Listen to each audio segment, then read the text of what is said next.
Hi, I'm Dr. Christopher Miller, and welcome to a lecture on Jain scripture. This lecture will carefully follow Paul Dundas' book, The Jains, pages 60 through 85. As we embark on this journey through Jain scripture, or the Jain texts, the holy texts in Jainism, I want us to first meditate on this image that we see here on the title card to the right.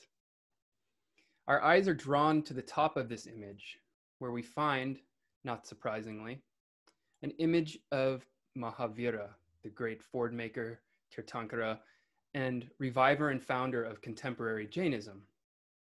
Mahavira is seated in a lotus posture, and we see trickling down from Mahavira a stream from his mouth.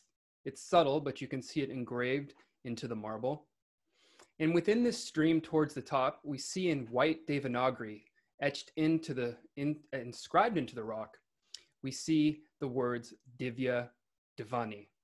Now it's hard to make that out in the Sanskrit, so you'll have to take my word for it. But right there in the middle at the top, we see there's an etching of some words there, and it says Divya Divani. Divya Divani means divine sound in Sanskrit.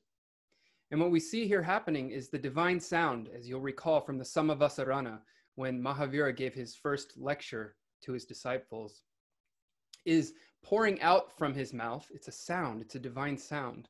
And it's falling all the way down, cascading to the bottom right of the image, where you see none other than one of his great disciples, who we talked about before, Gautama. And Gautama, as you can see, is receiving the Divya Divani, the divine sound from Mahavira, from the body that's radiating really off of the body, the whole body of Mahavira, into his own body. And then from Gautama, as you can see, there's another stream that's coming out and then going back up. And it's creating, as you see, the foundation upon which Mahavira sits. And that foundation is precisely the scriptures and texts piled up there so elegantly of the Jain tradition. And so what we're going to do in this particular lecture is we're going to unpack what Jain scripture is, what texts mean to Jains, and the unique qualities of holy texts within the Jain tradition. The topics that we'll look at are that we will look at the characteristics of Jain scripture. We'll look at some texts known as the purvas. Purvas means ancient, and it refers to some lost scriptures of the Jain tradition that are still very important nonetheless. We'll look at the purpose and function of Jain scripture within the Jain tradition. And importantly, as you've seen in bullet point number 4, we're going to look at some of the differences between the Shvetambara and Digambara canons, what they consider to be canonical or authoritative, because of course, there are differences between these sects, right? Because they already have differences that we've seen in previous lectures. We're also going to look at some of the differences within the Shvetambara and Digambara sects, okay? So there are canonical differences and authoritative scriptures that are different within each of these two main sects. And we'll finally end with a beautiful tribute to the Jain tradition with the 5 homages. And it's a mantra that you'll see still recited all the way to the present at the beginning of most any Jain event or holy event or festival. It's a beautiful mantra, so we'll end the lecture and we'll actually get to hear that mantra in one quite nice rendition. Okay, so to give an overview as we embark on this journey through Jain scripture, we want to remember, as Dundas points out, that the West, so that would probably be us, those of us who are watching this wanting to learn about the Jain tradition, we probably come from an Abrahamic faith, Christianity, Islam, or Judaism, or not. But the West, and people coming out of those traditions, tend to be overly concerned with texts and textual authority. So you see here to the right, of course, a picture of the Holy Bible. This is all over the internet, this picture. And somebody has written, "Read me," on the cover with their finger over the dust, right? Because this book is the foundation of the Christian tradition, for example, right? And it is exactly this text that the entire Christian tradition puts all of its faith into, right? And the story of Jesus and other things that are within this text. But this text is so central to the Christian tradition, right? Now, in general, in India, in Indian philosophy and so on and so forth, in Indian religious traditions, texts are important, but they're not as central as they are within Western traditions, right? So within Hinduism, for example, texts are important, but they don't occupy the same kind of space or importance as texts, say, in the Christian tradition. But as Dundas points out, Jains are an exception to this rule within India. They are a religious minority, so they're small, but they are an exception to this rule because for Jains, scriptures are quite important. But they're not important exactly in the same way that they are for Christians, right? They are considered to be received knowledge, as you see in bullet point number 3 here. Agama, right? Received from an authoritative lineage. And we talked about lineages before. Sampradayas, or sects. So there's some kind of transmission of texts that Jains, depending on which sect they belong to, will consider authoritative, and they will refer to these texts as their agamas. Okay, so the agamas are kind of like analogous to the Jain Bible or Bibles because there are many of them. There's not just one agama, like there's one Holy Bible. Now for Jains, generally speaking, as you see in bullet point number 4, agamas are texts that contain timeless, universal truths that were channeled all the way from Sudharman, who was the last surviving disciple of Mahavira, into the present. So the content within the agamas is considered by Jains to be timeless and universal truth, right? The content itself may not even be understood by all Jains, but the fact that the content is there, that it's in those texts, and that it's considered to be transmitted all the way from Mahavira to Sudharman, all the way to us in the present, is relevant and important for them. Okay, so they look at texts, as we'll see, not only as containing information about the Jain tradition, which they certainly do, but also as sacred objects in and of themselves that contain these universal timeless teachings and truths that go all the way back to the Tirthankaras ultimately. And as we'll also see here, unlike in, for example, the Catholic tradition, where there's a very defined canon of biblical texts and so on, there's no completely fixed canon within the Jain tradition. There are canons, there are sets of texts that are considered authoritative by certain sects and groups within the Jain tradition, but there isn't one completely fixed canon at all, okay? So we'll look at some of those differences as we move forward in the lecture here. So what are some of the basic characteristics of Jain scriptures, or agamas? Well, number one, they're perceived as emanating some form of authority, right? Because if they are received tradition, and in fact, that is what the word agama means. It comes from the Sanskrit root agam, which means to receive, among other things. Because they are received authority, they're considered to be received in a line of transmission, again, that goes all the way back to Mahavira. So they are perceived as emanating authority because they're connected to these timeless truths from the Tirthankara, just as you see in the picture to the right here, right? The texts that we're reading today ultimately were derived from that Divya Divani, that sound from Mahavira. The second basic characteristic of agama is that they have some form of authoritative exegesis that gives them authority. What does that mean? Well, there's some sort of commentary or commentarial tradition and interpretation of the texts given by gurus and acharyas and teachers within each of the lineages that invest these texts with more authority, right? So not everybody is going to have the time and ability to study these Jain scriptures in extensive detail. But some will. There will be scholars and monks and nuns who do devote their time to studying these texts pretty carefully.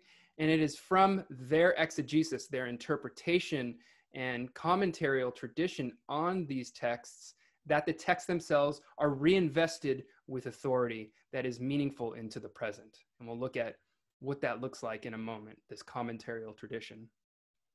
The third basic characteristic of agama is that they all have a degree of antiquity, right? So they have some degree of ancientness or age, right? That goes back to Mahavira, for example, and are connected with some illustrious teacher, right? Could be Mahavira or one of the commentators or philosophers or great sages down the line who reinvested it with authority, right? But it's their age really that gives them this idea that there's timeless truths in there because they've been passed down through the ages.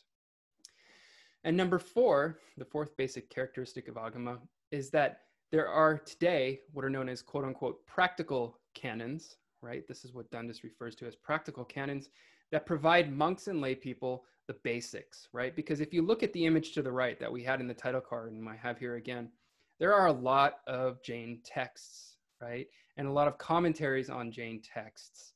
Again, nobody's going to have all the time to provide the commentarial exegesis upon those texts, but some people will. Some people will be either scholars or monks and nuns will, and what they'll do is they'll create what are known as practical canons, a breakdown of the basics of what they think people need to know from these texts, and then those will be disseminated to the lay people and more understandable, right?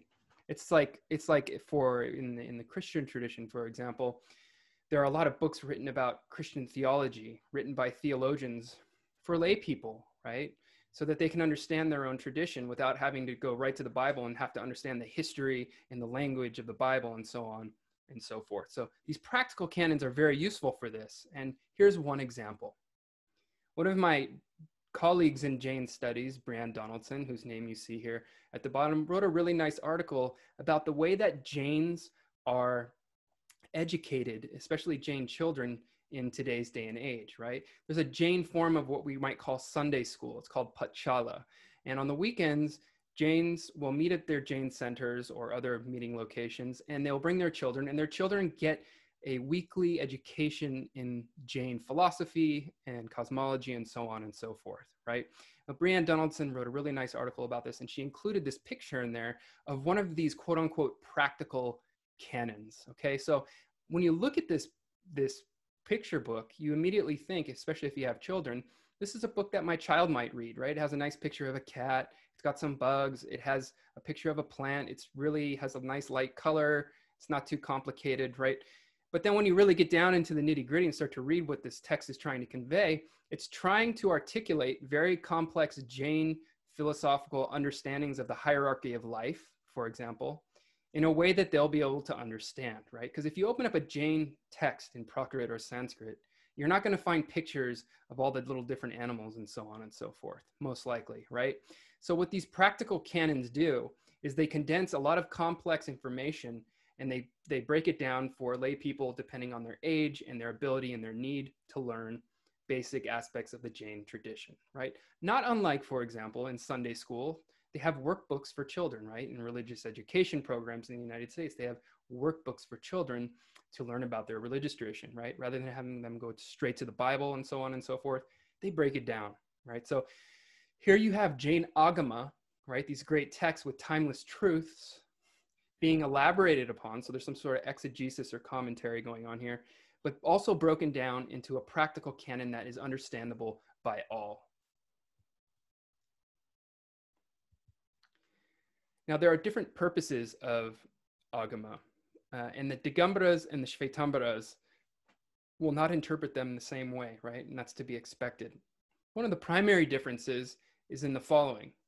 There's a great mystic Digambara named Kunda Kunda. Okay, he was a mystic Digambara Jain who was all about finding the self and the soul, right? But he said that the scriptures should be read before one goes on that mystical path to find their soul and release their soul, their self, right?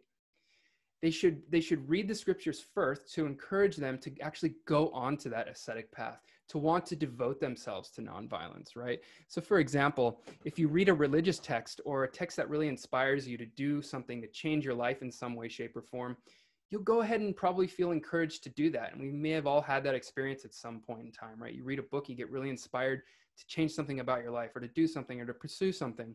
Well, for the Digambara Kunda Kunda, that was a good thing, right? Pick up the text, read them, read the story of Mahavira, how he was out in the forest, how he saw all life and realized it didn't want to be harmed, right? Read the stories of the other Tirthankaras, for example. Read Neminat. Remember, Nemi gave up his wedding and everything and renounced because he didn't want the animals to die in his wedding. It's an inspiring story of nonviolence, right? So pick up the texts, read them, and then go on the path because you'll be inspired to do it. So for Digambaras, it's okay to read these texts before going on the ascetic path, right? To become a monk or nun or really devoted to your spiritual path.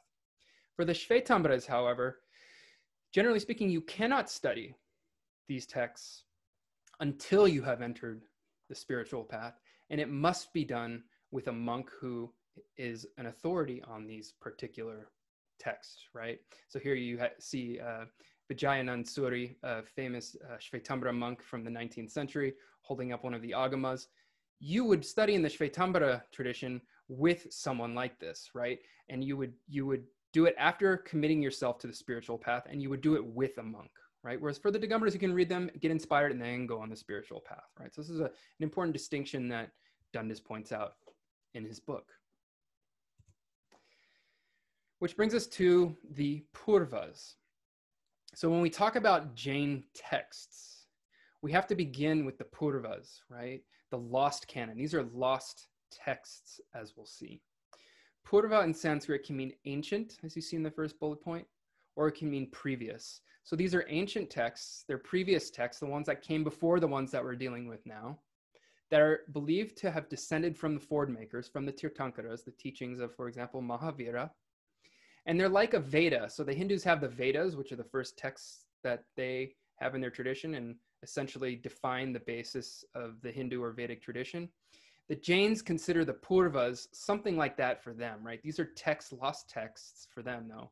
They're lost, that which nevertheless produce some form of authority, right? So if you're in a lineage that's somehow connected to these lost texts, the Purvas, that invests your lineage with authority, right? Even though you don't have access to the texts, someone in your lineage at some point did, and therefore the teachings that you're receiving from your lineage are, presumably based on at least some of the content of these Purvas. Although there's a general agreement among Jains that the Purvas have been lost, right? And we'll see why in a moment. The Purvas contained or were written in the language of Ardha Magadhi, as you see in bullet point number 2, likely, right? Ardha Magadhi for the Shvetambaras is that Divya Divani. Remember the divine sound? So if you're a Shvetambara, that divine sound that came off of Mahavira's body came out in Ardha Magadhi, a language in North India. And the interesting thing about the Shvetambaras is they say that Ardha Magadhi can be understood not only by humans, but even by five-sensed animals, right? Like your dog or some other animal that might be able to understand and then wake up and have a spiritual experience and then maybe be reborn as a human and then pursue liberation later on in a future lifetime, right? So that is the Divya Divani for the Shvetambaras. For the Digambaras, the sound that came off of Mahavira's body was not understandable by anyone except his disciples, right? So the disciples translate the divine sound into the Purvas, as you see in the Digambara sect, right? But within the Shvetambaras, the Ardha Magadhi could be understood by a lot of people, and it was actually a language from the gods in heaven. It could be understood according to the Shvetambaras, by humans and animals, right? But either way, Mahavira had this sound that came off of his body, and that was the basis for the Purvas and all the texts that have come since then that were translated by his disciples. Now, as we see in bullet point number 3, these texts likely disappeared by the 6th century CE, so that's a long time ago, right? It's about, give or take 1,000 years after Mahavira, and why they were lost is not entirely clear, but as Dundas points out, and Jains also believe, it may have been due to a famine, right? So when famine hits, you're not thinking about writing or reproducing texts or memorizing them as they often were in oral traditions. You're not thinking about that. You're thinking about food and survival. And so when things go bad economically, reproducing religious texts is not a priority. So it may have been because of this, a famine in the 6th century, that the Purvas eventually fully disappeared. It may also be that they disappeared, according to Dundas, because they contained what are known as Drishtivada. Drishtivada means opponents' views of your opponents, right? In a pan-Indic genre of text known as the Purva Paksha. Purva Paksha were texts that showed and compiled the varying views of different Indian schools of thought, Buddhism, Jainism, Hinduism, so on and so forth, the Jivakas. And these texts kind of described the beliefs and also argued against the beliefs of particular systems, depending on which system you're in. So a Jain text would have arguments against other forms of philosophy if it didn't resonate with their own, right? Although, as we'll see, the Jains were very open eventually to other forms of philosophical belief and thought. These texts tended to kind of put them in opposition with one another, right? And the problem with that was that the Dristivada may have tempted monks and nuns especially to consider the viewpoints of their opponents, right? Of the Buddhists, for example, and maybe with weakened minds, get initiated into the Buddhist tradition or some Vedic tradition or something along those lines, right? So one of the reasons that the Pauravas may have disappeared is because they contained this Dristivada, these opponents' views, which would have weakened monks' minds and nuns' minds. Why would you want to reproduce them if it would do that? So these are speculative, but these are maybe some of the reasons why the Pauravas no longer exist.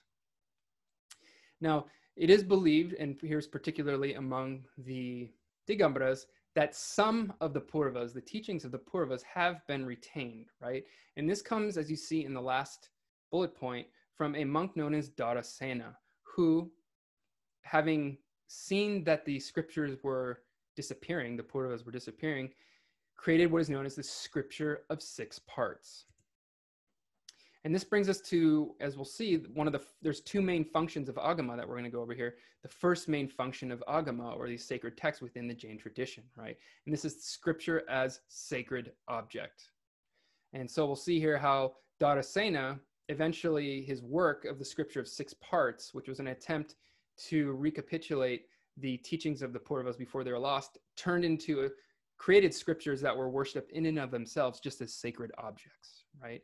So Dharasena, sometime around the year 150 of the Common Era, saw that these texts were disappearing, right? He called monks into his cave, right? And these 2 monks came into his cave, and he recited to them from his memory, right? Because a lot of this was oral tradition. He recited from his memory as much of the Pauravas as he could into 6 different parts, which became the Scripture of 6 parts, okay? Now, these, of course, were very sacred scriptures because they were kind of the last of what remained of these great ancient teachings of the Jain tradition. And Dharasena, within the Digambara tradition, eventually passes, right? But these scriptures eventually get deposited at a place known as Mudbidri, as you see here, right? Which I believe is in Karnataka. So it's in South India, right? Which makes sense because the Digambaras were in South India. So they were there for a really long time, right? And they start to decay, right? And look, we get all the way to the 8th century, as you can see in the bullet point number 4. And a lay scholar, right? So not a monk or a nun, but a scholar, Todarmal, said that, look, nobody can understand these texts anymore, the Scripture of 6 parts, but we can take darshana from them. We can look at them. Darshana comes from the verbal root dersh, to see. We can sit with them as sacred objects in and of themselves because, look, they are the last of what we have that go back to the Pauravas, going all the way back to Dharasena, who recited them from memory, right?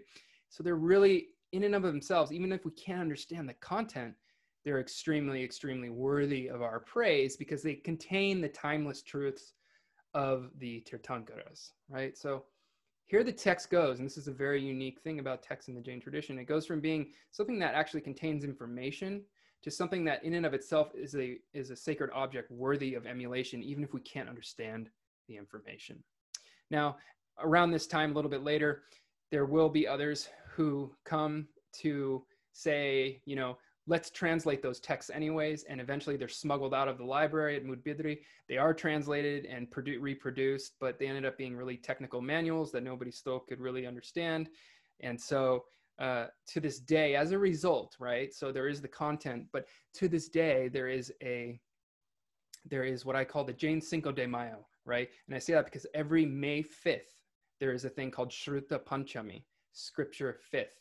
And on May 5th, every year, the Digambaras will worship the scriptures, right? And the lineage of Dharasena as objects worthy of devotion, even though they don't understand the content of the text, right? So the text itself is a sacred object. And this is the first real function of Agama within the Jain tradition that is worth pointing out that's very unique. So here, let me show you a video of Shruta Panchami and how these scriptures are being worshipped as a sacred object within a Digambara village in South India.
Now, let me stop it there. This is a really long video. We're not going to watch the whole thing.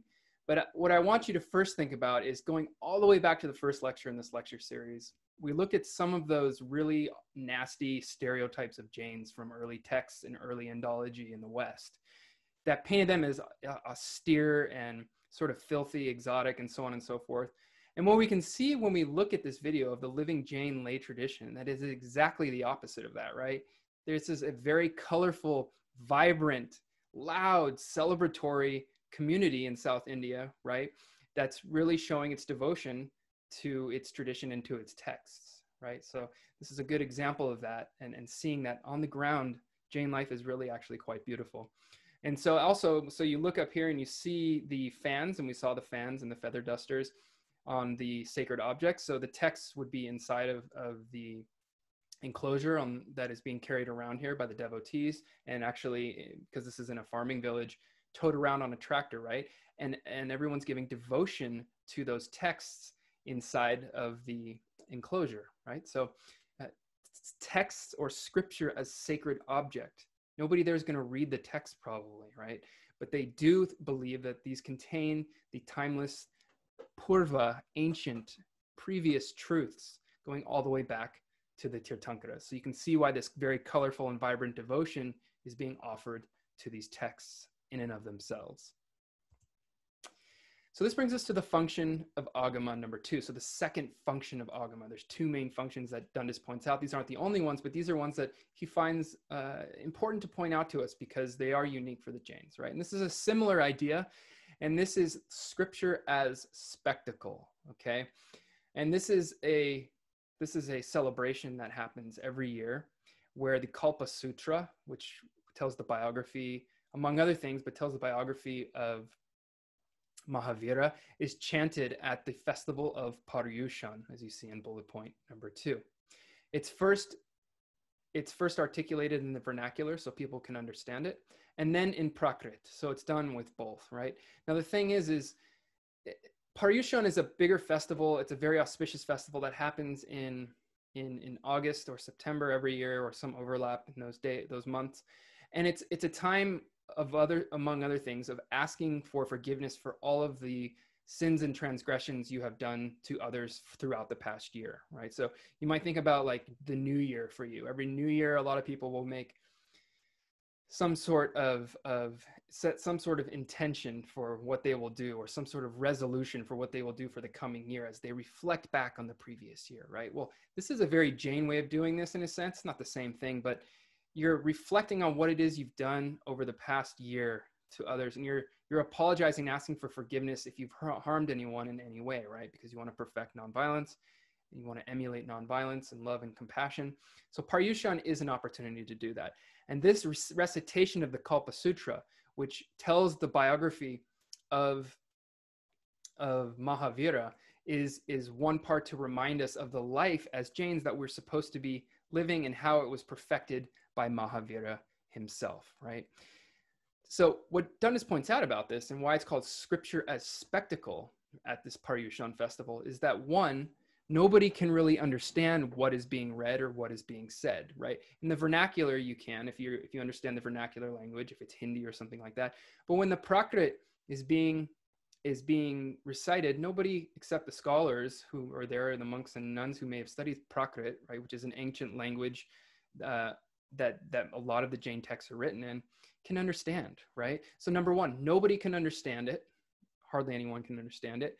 The pages are displayed on a screen, okay? There's not going to be a screen in the video I'm about to show you, but in some cases, the pages will be displayed up on a screen of the Kalpa Sutra with images of Mahavira's life and all the things that he's done in his life, such as some of the images you've seen in this lecture series, right?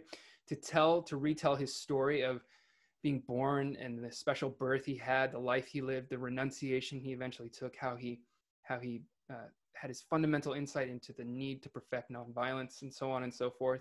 That's all displayed on a screen. So people understand the images, right? But they don't understand the scripture itself, right? They don't understand the Prakrit. And then the other thing that happens is the text is paraded through the streets, not unlike what we just saw in the previous at the Shruta Panchami in the Digambara tradition, but it's paraded through the streets, right, in a similar way.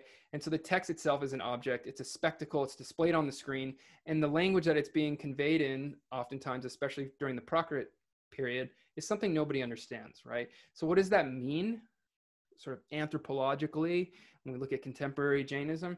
It means that scripture, as you see at the end here of this bullet, of this list, fits into a broader context of devotion and ritual, right? It's part of the ritual of Paryushan, right?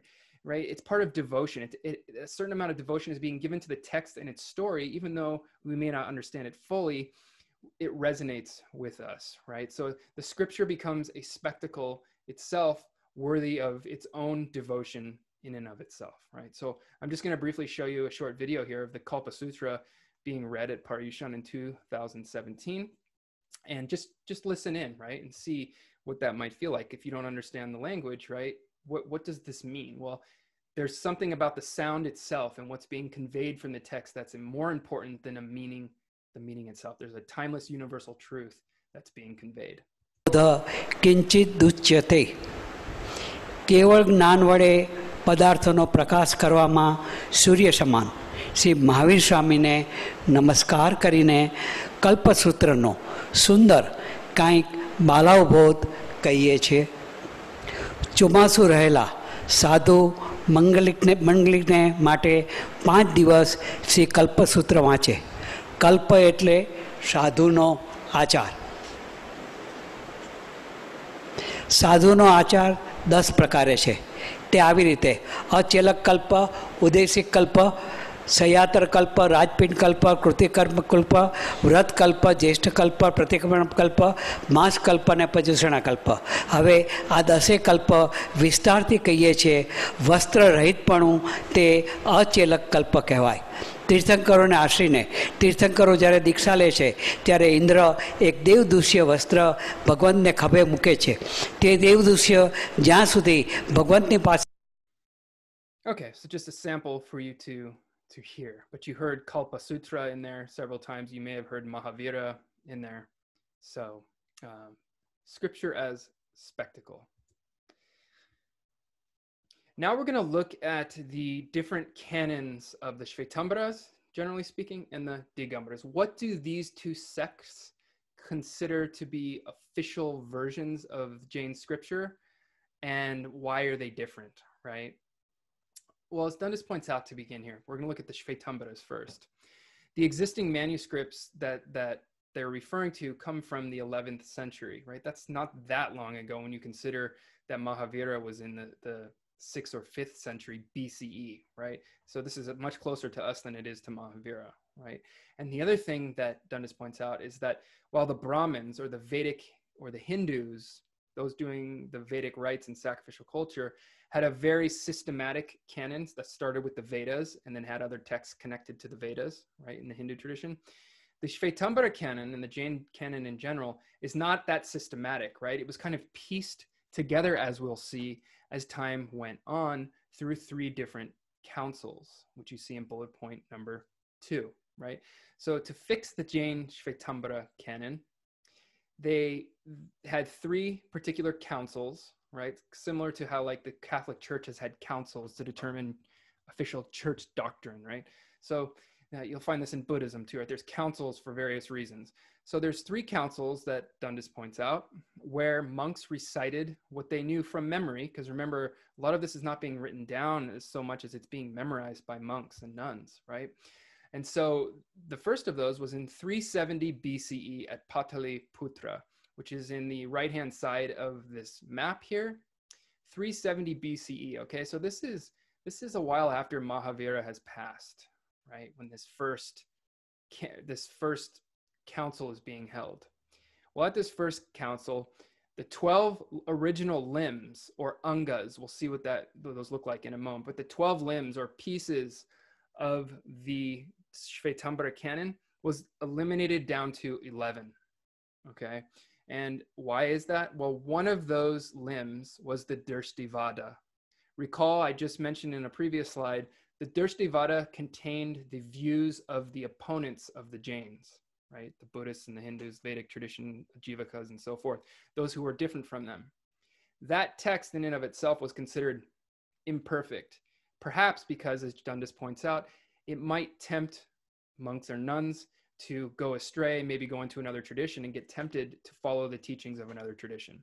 Don't know that for sure, but that may have been why. It was considered imperfect. So now it was said that there were only 11 limbs that remained of the original texts of the Jain, of the Shvetambara canon. Okay, so the Dristivada, gone. Much later, right? So fast forward now to 300 CE, right? So we're now like 500 years later, in Mathura and Vallabhi, number 2 here. Mathura and Vallabhi, you can see on the map. Mathura is the northernmost point on this map, in the middle, in the center of the map. And Vallabhi is all the way in Gujarat on the west coast of India. You see it down there, sort of towards the left-hand side of the image, right? Well, 2 councils were held at the same time, basically, in 300 CE that met independently, okay? They met independently to try to decide what the canon would be at that point, right? So this is a long time. This is like 530 years later, right? After the first one. And there were a lot of inconsistencies between the 2 different meetings or councils. And for whatever reason, Mathura became the official version, right? But they didn't have an actual list of texts per se, right? And so that became the official version. But what ended up happening is that another council had to be held to figure out what is the list and what are the manuscripts or what are the texts that need to be in this canon. It was held at Vallabhi 150 years later in 450 CE. So now we come all the way to the West Coast. We're just in Vallabhi. And these manuscripts were made there of these texts so they wouldn't disappear anymore, right? Because remember, this was all being recited from oral memory. Well, now things are starting to get written down onto those palm leaf manuscripts, such as the ones you've seen some of the scholars and monks flipping through in this lecture series.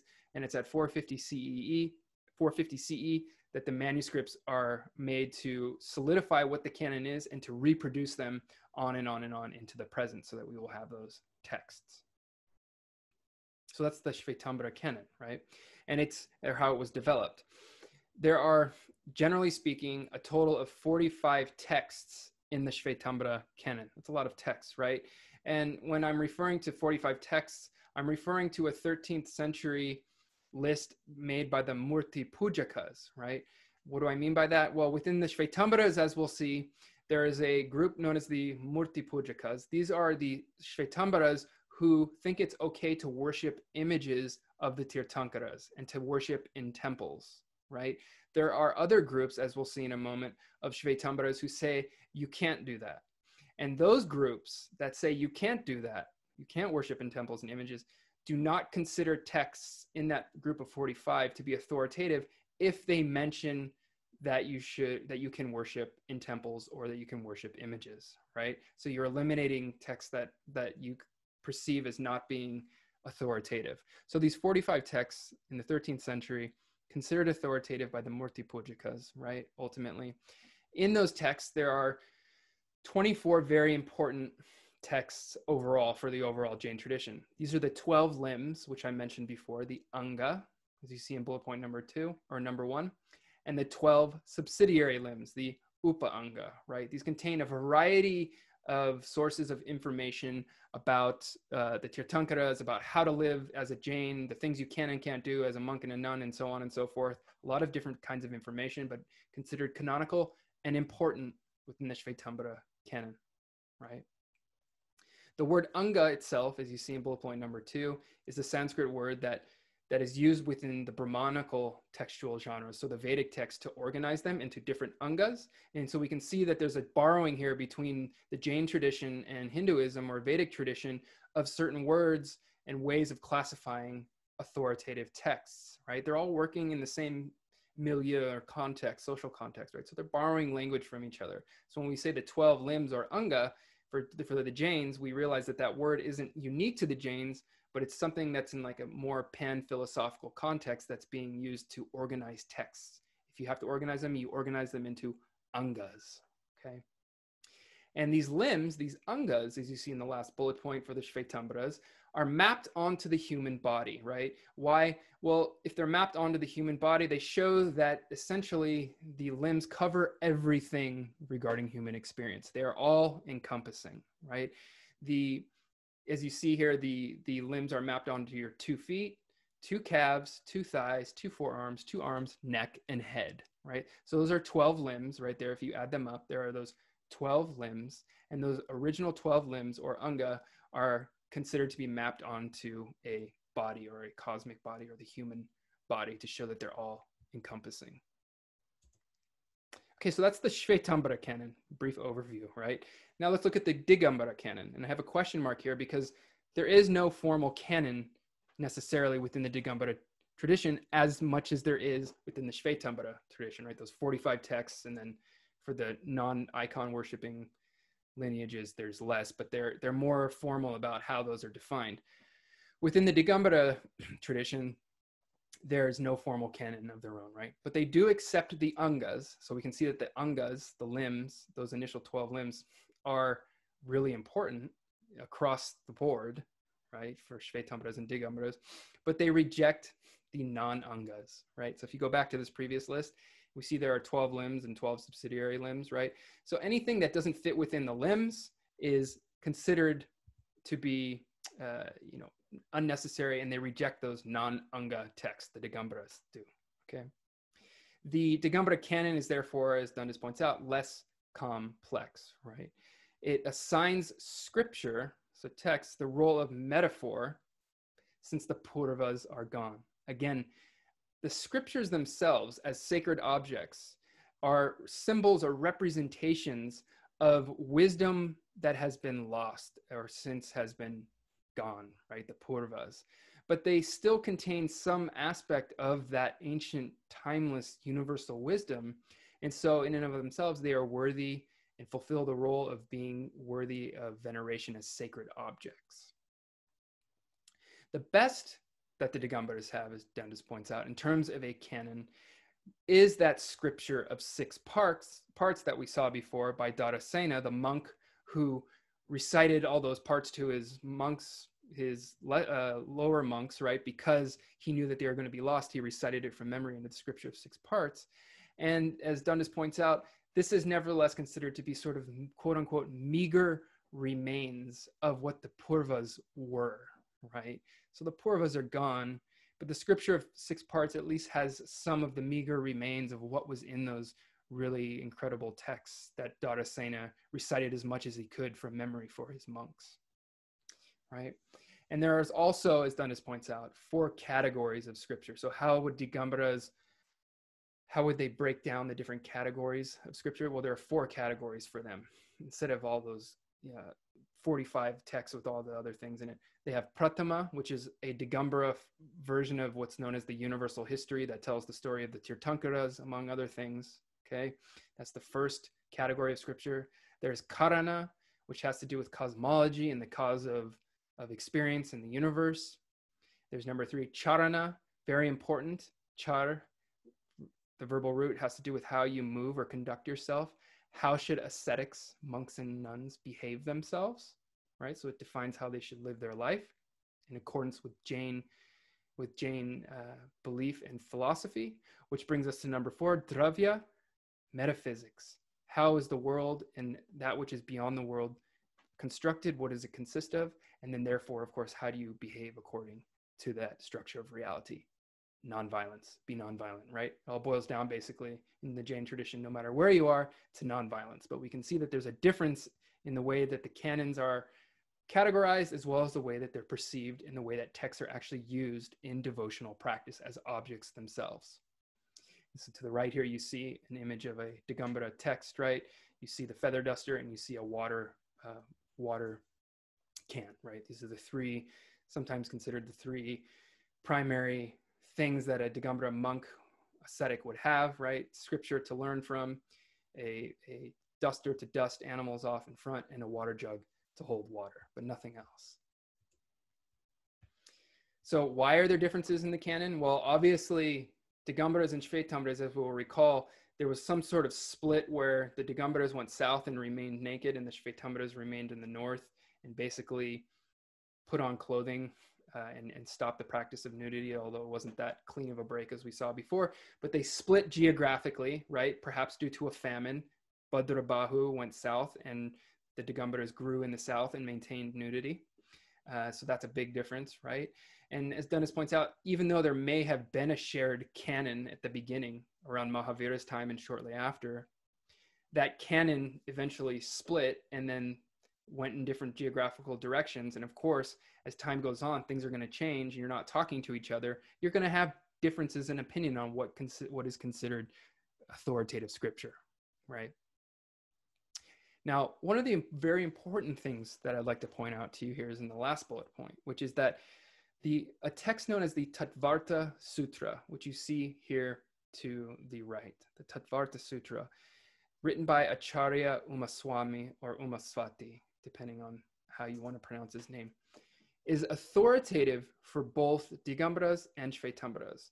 So if you want a quote-unquote Bible of Jainism, right? I mean, it's not the only text, right? But if you want a text that all would subscribe to as authoritative, this is the one. And I highly recommend it. If you don't have a copy of it, you can download this one online as a PDF for free. I believe it's freely distributed. And there are also other great translations of this text that you can read in English as well, because it gives a breakdown of a very systematic breakdown of Jain ethics, cosmology, and all the other aspects, metaphysics, the way that Jains should live a life, how the universe is constructed. It's all in there, and it's all concise as it can be. And it can be a little bit bewildering at times, but it's certainly a pretty incredible text if you want to just get to sort of the essence of the Jain tradition, philosophically speaking. Get a copy of Umaswami's Tattvarta Sutra. Order one online or find this one for download. Okay, which brings us now to the aniconic sects. So I mentioned before that within the Shvetambaras, to begin, generally speaking, the Murti Pujikas, those who think it's okay to worship in temples and worship images, have a set of 45 texts, right? But there are aniconic sects who say you cannot worship icons of the Tirthankaras and you cannot worship in temples, right? For a lot of reasons, but it causes violence to build temples, unnecessary violence. It causes attachment. The Tirthankaras don't want to be worshipped, right? They're liberated. They don't care about people paying them any respects or anything like that because they got over all of their attachments, right? So there's a lot of different reasons why we shouldn't, according to the aniconic texts, worship images of the Tirthankaras or worship within temples, right? Within the Shvetambaras, there are two. There are the Terapanti, founded by Acharya Bhikshu, who you see here off to the right in this image, and there are the Stanakavasi. I'm just going to give you the names of these for now. I want you to keep these names in mind because we're actually in a future lecture going to go over the formation of both of these sects in greater detail, okay? But just know that there are sects within the Jain tradition, the Shvetambaras to begin, that do not think it's okay to worship in temples or to worship images, and that because of that, they have differences in what they consider to be authoritative scripture. Any scripture that would contain those kinds of practices would not be considered authoritative, generally speaking. Within the Digambaras, there is also an aniconic sect. It's a little bit different, though. There's the Taransvami Panth, as you see in number 1 in the bullet point under the Digambaras. What's interesting about the Taransvami Panth is rather than paying respects or homage or devotion to images of the Tirthankaras, they pay homage to the texts themselves, right? And we've already seen some of that when we've seen the text being used as a sacred object in the Jain tradition. So it's something akin to that, right? So the texts themselves are imbued with authority, ancient, timeless, universal wisdom, and therefore worthy of our attention, right? But not images of the Tirthankaras. And as I mentioned, and you see in the last bullet point, all of these groups, the Terapanti, Stanakavasi, Taransvami Panth, all attempt to reject texts, Jain texts, that have any mention of image worship in them. And now that being said, there are exceptions because some of the texts, I believe Dundas points this out, some of the texts that are accepted within the canons of these aniconic sects do in some cases, I think, mention here and there a bit about image worship. But generally speaking, if there's a lot of image worship going on in a text, these sects will attempt to reject these texts outright as not authoritative, right? Because it goes against what they see to be as true Jain practice. Okay, this brings us to the final slide of this lecture. We're going to listen to and learn about the 5 homages, okay? The 5 sort of devotional mantras that are made by the Jains to this day at the beginning of most any event, festival, meeting, or whatever, right? Or auspicious event. This is also referred to as the Panchamaskara, as you see here in the first bullet point, but more frequently as the Namokara mantra or Namokar mantra, depending on which circles you're in, right? It's the most famous and most accepted by all Jains. Let me just read it to you here one time, and then I'll let you listen to it in a moment. And this is the English translation, of course. It pays homage to the omniscient ones. It pays homage to the liberated ones, right? So these are the Tirthankaras and all those who have achieved liberation in their wake. Homage to the teachers, homage to the preceptors, and homage to all the monks in the world. So these are all the people who are carrying forward the tradition of the liberated and omniscient ones, right? These are the people who are most worthy of our devotion, right? So in addition to paying devotion to these individuals, the 5 homages, the Namokar mantra, is also considered to be a very powerful mantra, right? And now in Indic traditions in general, sound is a powerful object or method or technique, right? In the Hindu tradition, we have mantras, these sounds, these repetitive sounds, these mind instruments, they're called, right? To either focus our mind, develop some kind of power or strength, overcome some sort of obstacle or challenge, right? Mantras and sounds are used for a lot of different things in a lot of different traditions, right? It's a pan-Indic belief, as you see in the end of bullet point number 3, that mantras are powerful, that the sound, repeating the sound in and of itself, has a certain power or can imbue you or someone else with a certain amount of power. Dundas gives the example that, for example, according to the Jain tradition, a thief who is impaled on a stake, right, after stealing, right, he was impaled on a stake, what an awful situation to be in, chanted this mantra, and he was reborn as a god, right? So a thief became a god. A layman, as you see after that, a layperson, right, within the Jain tradition who chanted this was saved from being sacrificed by a Hindu wizard, right? So whatever that quote unquote Hindu wizard was up to, trying to sacrifice this layperson, he chanted the Namokar mantra and he was saved from that, right? In another account, as Dundas points out, this Namokar mantra was believed to be able to give you the yogic power of flight, right? In yoga, there's a power you can get to be able to fly through the sky. Well, the Namokar mantra could give that power as well. As you see in bullet point number 2, and this is important considering what we've talked about in this whole lecture, the Namokar mantra sums up the essence of all Jain doctrine, right? So all the Jain teachings and scripture that we've been looking at up to this point is consolidated in these lines that you see here, the Namokar mantra. It subsumes all other mantras, right? So it is like the best mantra. You can chant mantras, but this is the one you want to chant. It gives worldly success, right? So prosperity and so on, but it also burns your karma, right? And eliminates your ego. So not only does it help you with worldly success, it can also help you with spiritual success. This is the one. If you're going to chant one, this is the one, right? And interestingly, and even into the present, it's seen to be, as you see in the last bullet point, a panacea superior to all Western medicine. So if you have some sort of medical ailment going on, some sort of mental, emotional ailment going on, you don't need Western medicine.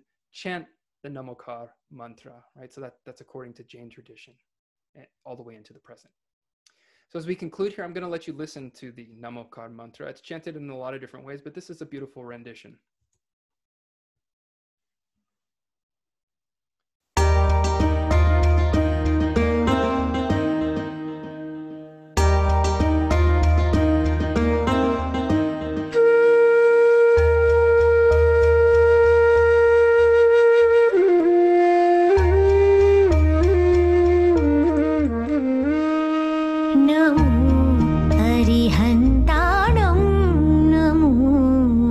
Siddh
Wasn't that lovely? You can find this video if you want to listen to it again at the YouTube link here at rajshri.org, which you see at the bottom of the video there. And this video, or this sound, the Namokar mantra, again, it encapsulates all of the Jain tradition, right? If you want to start some sort of Jain practice, perhaps this is one of the things you would chant on a daily basis to begin your day, to begin something that you're doing during the day or at any other time. I want to thank you for joining me in this lecture on Jain Doctrine, and we'll continue to plow through and learn so many great new things about the Jain tradition in the lectures that follow, and I look forward to seeing you then.